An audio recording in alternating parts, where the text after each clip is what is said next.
On December 18th, 2023, I became an EU citizen. Coincidentally, that's also my birthday, so I turned 23 and I became an EU citizen in the same day. That's very nice. And ever since then, I've had some perks and privileges related to having EU identity and then EU passport and all that. And we'll talk about this today because it's more things than you think. It's really, really nice. So the first difference is within Schengen, there are some border controls, especially if you take buses between countries. There are going to be some border controls, even though people say that there aren't. Like I've lived through that, and I know that's true. I was checked, I don't know, between Slovenia and Croatia. I was checked between Hungary and Poland. No, not between Hungary and Poland. Between Slovakia and Poland.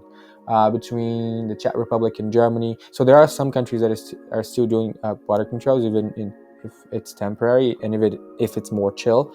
And when I was doing that and I wasn't European yet, they would always ask me at least a couple questions, and it would be like a little bit more of a not tense, but like delicate situation. And then as soon as I got the ID, obviously all questions stop. They literally take the ID, they look at me, they look at the ID, and they give it back to me, which is nice. It makes you travel in a little bit more of a off-minded way, if I could say. So this is the first thing. The second thing is obviously the 3 months limit per 6 months was evaporated. So with my previous passport that I was using, I could travel in within Schengen for 3 months, and I would have to leave for 3 months and then come back.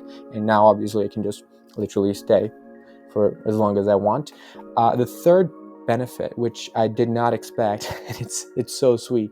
I was under 25. I'm still under 25. I'm 23 right now. It hasn't even been a year yet, and I just this last year I got so much free stuff or very cheap stuff. So for example, when I was in Italy, I went to Pompeii, and it was honestly I think it was like 17 or something euros to get in, and I got in for €2 because it was EU citizen and under 25. Same thing for the Colosseum and Palatino, I think, where I would have had to pay some 20 or something bucks, and I only paid €2 to go to both. So that's really nice. I went to the Louvre in Paris for free, which is also really nice, also because I was a EU citizen under 25, and it was unlimited. So I went on Monday, and I couldn't see that many things because I got there late. And then I literally just went on Wednesday morning, and it was also free. You literally just show your ID, and they let you in. No booking tickets, no anything. You just get in. It's amazing. And most things in France were free, actually, for me. I think the Versailles Palace was also free. What else?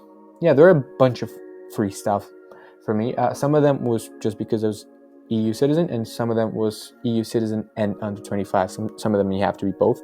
But I definitely got a bunch of stuff for free, which was, well, really nice. Uh, what other privilege did I get?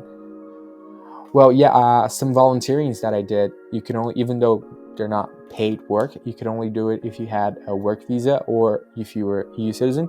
And I got all of those, and I showed them like my ID and all that. And I think with my previous passport, I couldn't have done that unless I applied for a visa or something. What else? Yeah, I think those are the ones that I've used. Obviously, there are the other ones that I haven't used yet, like properly living in other European countries. Oh yeah, one thing, the country I was previously a citizen of, I'm still a citizen of that country, obviously.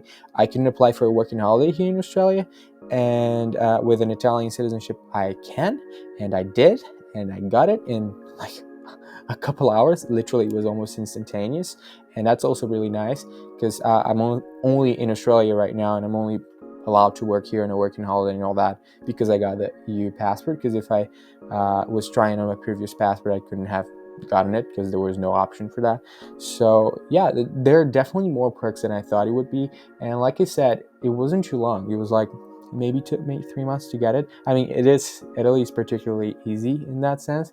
It's particularly open in that sense if you've got Italian descent, but still it's something that really helped me out. I'm really glad that it happened. And if you are American or Canadian or Australian maybe, and you got like Italian descent or Irish descent, or I don't know, even German, Polish, whatever, like try and dig a little deep there, and you might find that you're actually entitled to a citizenship. And once you find that out, just figure out how you do it.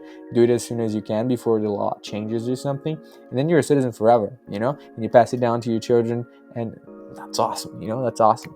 So yeah, I think that would be it today. It's a short little video, but yeah, definitely I would recommend being an EU citizen if you are so entitled. All right, cheers.